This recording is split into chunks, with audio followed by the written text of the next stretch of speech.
Hey Scoopers, welcome back to the channel, where the news never sleeps and the updates are always piping hot. Are you ready to dive into a whirlwind of breaking stories that have the whole internet buzzing? We've got exclusive details on a highly anticipated film that's bringing back the grit and the glory of classic cinema. A deep dive into a legendary director's almost-made masterpiece that could have rewritten superhero history, and a stunning potential cast shakeup that has fans buzzing with excitement. Plus, we're unraveling the latest on a project that's defying the odds to get back on track. This is the kind of news you don't want to miss, so buckle up because Sheeran's Scoop is about to drop some serious knowledge. Get ready for the inside scoop, the juicy details, and everything you need to know to stay ahead of the curve. Let's get this party started. First up, we're heading to the dusty, tense landscape of Eddington, a film that promises a neo-noir Western experience unlike any other. Imagine a one-horse town in May 2020, a place on the brink of change amidst the backdrop of global events, and a sheriff caught in the middle of it all. We've got the inside track on the stellar cast, the director's unique vision, and what this film means for contemporary cinema. Then, we're time-traveling back to a pivotal moment in superhero movie history. Remember that R-rated Batman movie that never saw the light of day? We're finally getting the full explanation from the director himself about why this gritty, dark vision, potentially starring Joaquin Phoenix, never made it to the big screen. Could it have changed the genre forever? And the news keeps coming. We're diving into a potential rescue mission for a project that was abruptly halted.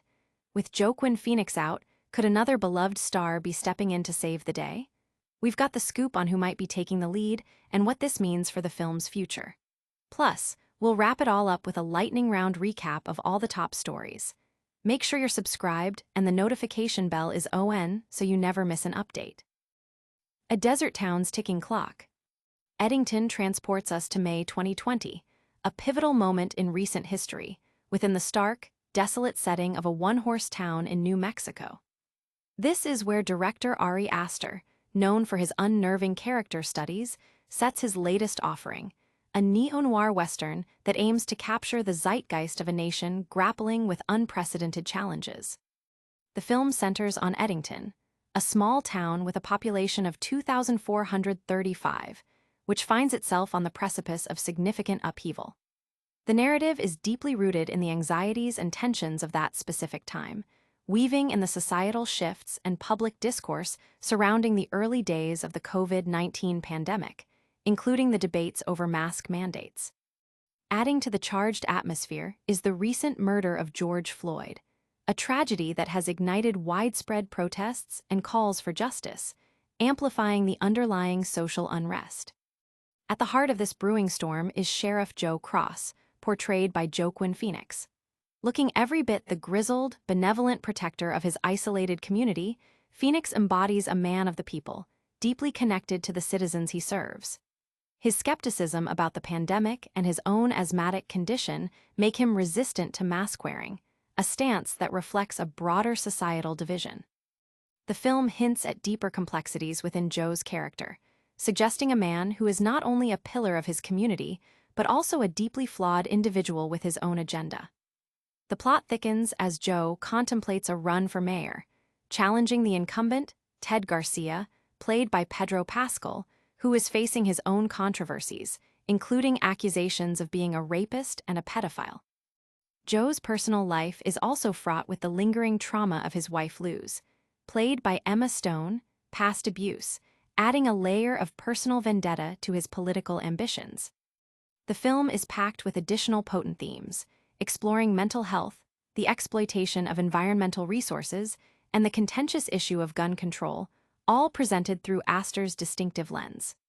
The narrative unfolds at a deliberate, languorous pace, characteristic of auteur cinema, allowing for a deep dive into the psychological landscape of its characters and the socio-political undercurrents of the era. Aster's directorial style, which previously delivered the chilling intensity of Hereditary and the atmospheric dread of Midsommar, is on full display here, though his penchant for self-indulgence, evident in Beau is Afraid, also seems to be present. The film utilizes social media, mobile screens, texts, and posts to convey much of the action, lending an immediate, contemporary feel to the proceedings, ironically highlighting how quickly times have changed since 2020. Joaquin Phoenix, known for his collaborations with individualistic and daring filmmakers, is perfectly cast in this role, inhabiting a character that is as compelling as he is complex. The ensemble cast is equally impressive, featuring Mitchell Ward, Austin Butler, Deirdre O'Connell, and Clifton Collins Jr., among others.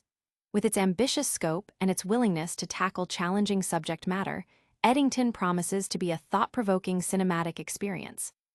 The film's release is slated for July 18, 2025, in the US and August 22, 2025, in the UK, carrying a 15 certificate. But before we get too lost in the dusty trails of Eddington, hold onto your hats, because we're about to shift gears and explore a different kind of cinematic universe. Next up, we're uncovering the secrets behind a superhero movie that almost was, and it's a story you won't want to miss. The Batman That Never Was. Darren Aronofsky, the visionary director behind films like Requiem for a Dream and Black Swan, has finally pulled back the curtain on his long-speculated R-rated Batman movie, a project that never materialized but held the potential to radically redefine the superhero genre. In a candid conversation on the Happy, Sad, Confused podcast, Aronofsky detailed his ambitious vision for adapting Frank Miller's seminal, Batman Year One comic, a project that Warner Bros. Was keen to pursue in the wake of the critical and commercial disappointment of Batman and Robin. Aronofsky's approach was anything but conventional. He envisioned a down-and-dirty, duct-tape kind of movie, a stark contrast to the family-friendly, merchandise-driven blockbusters that typically defined superhero films at the time. This gritty, R-rated sensibility was a hard sell for Warner Bros., a studio still wary of straying too far from the established formula. The director admitted that his heart was more invested in his passion project, The Fountain, which ultimately led him to not fully commit to the Batman endeavor. This divided focus, coupled with a significant creative chasm between Aronofsky and the studio, proved to be insurmountable. Central to Aronofsky's vision was his casting choice for Bruce Wayne, Joaquin Phoenix. This bold selection signaled a departure from the established archetype of a wealthy playboy, with Aronofsky and co-writer Frank Miller aiming for a Bruce Wayne who rejects his inherited fortune. Their Wayne would be a character who lives on the streets, hones his martial arts skills through global travel, and emerges as a formidable force against Gotham's pervasive corruption. This grounded, street-level approach extended to Jim Gordon, who would initially be suspicious of the vigilante before eventually forming an alliance to cleanse the city. The studio, however, favored a more commercially viable lead, reportedly pushing for Freddie Prinze Jr., a decision that highlighted the fundamental misalignment in their creative objectives. We're making two different films here, Aronofsky recalled, encapsulating the core conflict. Frank Miller, who collaborated closely with Aronofsky on the script, corroborated the director's radical vision, stating that Aronofsky was prepared to rip the eyes out of the comics to make them his own. This commitment to a raw, unfiltered adaptation was a significant departure from the studio's expectations. By 2002, the creative differences and the studio's reluctance to embrace an R-rated superhero film, a concept considered ahead of its time, as Aronofsky noted that such films were likely 10 to 15 years out of whack with the reality of the business then, led to his departure from the project. The studio's reaction, described as ranging from horror to polite confusion, underscored the cultural and commercial barriers Aronofsky faced. Christopher Nolan eventually helmed Batman Begins, drawing inspiration from the Year One material, but tempering the darkness to achieve commercial success and redefine the modern superhero landscape. Aronofsky's unproduced Batman remains a fascinating, what if in cinematic history, a testament to a bold vision that, while perhaps ahead of its time, paved the way for the R-rated successes of films like Deadpool, Joker, and Logan. Aronofsky also briefly explored other DC properties, including Watchmen and Man of Steel, but none gained traction. The possibility of a future Aronofsky DC or Batman project remains open, though no concrete plans are currently in place. It's fascinating to think about the paths not taken in Hollywood, but speaking of projects finding new life, we have some electrifying news about a film that was almost shelved. Get ready for an update that could see a beloved actor stepping into a role left vacant by another major star. A star's second chance. In a move that has generated significant buzz within the film community, Pedro Pascal, fresh off his acclaimed performances in The Last of Us and his recent appearance alongside Joaquin Phoenix in Eddington, is reportedly in talks to take on a lead role in Todd Haynes De Noche. This project was famously left in limbo when Joaquin Phoenix abruptly departed just 5 days before principal photography was slated to commence last August. The potential involvement of Pascal could be the lifeline the film needs to revive production, with plans reportedly being made to resume filming next year in Guadalajara, Mexico, contingent on Pascal's availability. The circumstances surrounding Phoenix's exit remain somewhat mysterious, especially given his instrumental role in bringing the project to Haynes. The director himself had previously described the film's inception as being prompted by Joaquin, highlighting his daring and his desire to explore uncomfortable places within the relationship at the core of the story. Haynes, along with co-writers John Raymond and Phoenix, shares story credit for De Noche, which is described as a gay love story set in 1930s LA. Phoenix was also reportedly a driving force behind the film's more explicit content, with Haynes noting that Phoenix encouraged him to push boundaries, aiming for an NC-17 rating. The abrupt departure of Phoenix sent shockwaves through the production, particularly among the film's investors, who were reportedly heavily influenced by his star power. His exit led to the project's immediate halt, leaving its future uncertain for months. However, Pascal's burgeoning career and significant market appeal could reignite interest and secure the necessary backing to move forward. Pascal's recent high-profile projects, including Eddington, Materialists, and The Fantastic Four, have solidified his status as a sought-after leading man. If the deal materializes, Pascal would star opposite Danny Ramirez, who was previously attached to the film and coincidentally shared the screen with Pascal in The Last of Us. The narrative centers on the intense love affair between two men who leave Los Angeles for Mexico. Haynes, known for his critically acclaimed films such as May December, Far From Heaven, and Carol, brings a distinct artistic vision to the project. The potential collaboration between Haynes and Pascal, coupled with the compelling narrative and the film's ambitious artistic goals, makes De Noche a project to watch closely. While the film's future remains subject to Pascal's schedule and final deal-making, the prospect of its revival marks a significant development, offering a more optimistic outlook than was possible just yesterday. It's incredible how a project can get a second wind with the right talent stepping in. But our next story also involves a major star and a project that's making waves. Get ready for another exciting update that's sure to get you talking. Pascal steps in for Phoenix in Haynes' romance drama. Pedro Pascal is reportedly being considered for the leading role in Todd Haynes' upcoming gay romance feature, De Noche, a development confirmed by Sheeran Scoop.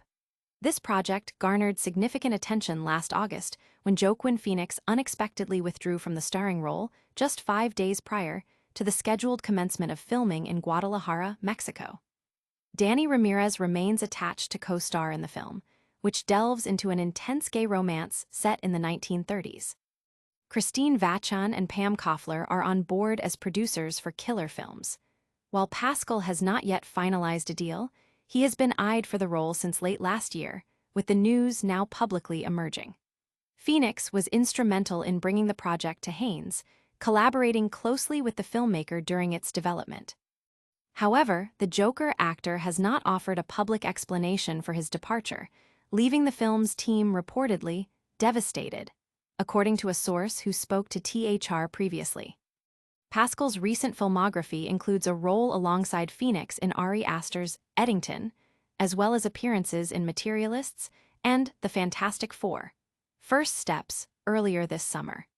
His upcoming projects include The Mandalorian and Grogu, slated for release next year, and he recently earned his second Emmy nomination for his performance in HBO's The Last of Us. Haynes' recent directorial work includes Netflix's May December, 2023, starring Julianne Moore and Natalie Portman, which received an Oscar nomination for its screenplay. His earlier acclaimed features include Far From Heaven, I'm Not There, and Carol, the latter of which featured Phoenix's longtime partner, Rooney Mara. Haynes also received an Oscar nomination for his screenplay for Far From Heaven in 2002. The initial report regarding Pascal's potential involvement came from Deadline. The film's narrative explores a passionate gay romance against the backdrop of the 1930s, a period often characterized by societal constraints and hidden desires. The collaboration between Haynes, known for his nuanced explorations of complex relationships and societal themes, and Pascal, an actor celebrated for his ability to convey deep emotionality and gravitas, promises a compelling cinematic experience. The project's revival, contingent on Pascal's commitment, could mark a significant moment for LGBTQ+ cinema, offering a powerful portrayal of love and identity during a challenging era. The film's future, which was in serious jeopardy following Phoenix's exit, now appears to be on a more promising trajectory, thanks to the potential involvement of Pascal. And that brings us to the end of our deep dives for today. We've covered some seriously exciting ground, from gritty westerns to unmade superhero epics and potential cast revivals. But before you go, we've got one last thing to do, a quick recap and a massive thank you. What a rundown, Scoopers. We've journeyed through the tense desert of Eddington, explored the road not taken for a dark Batman, and seen how a major project might get back on track with a new star. Don't forget to hit that like button if you enjoyed today's update, subscribe to Sheeran's Scoop for all your daily dose of entertainment news, and ring that notification bell so you're the first to know when we drop new videos. Drop a comment below and let us know which story you're most excited about, and make sure to follow us on all social media platforms to stay connected. We'll see you in the next one.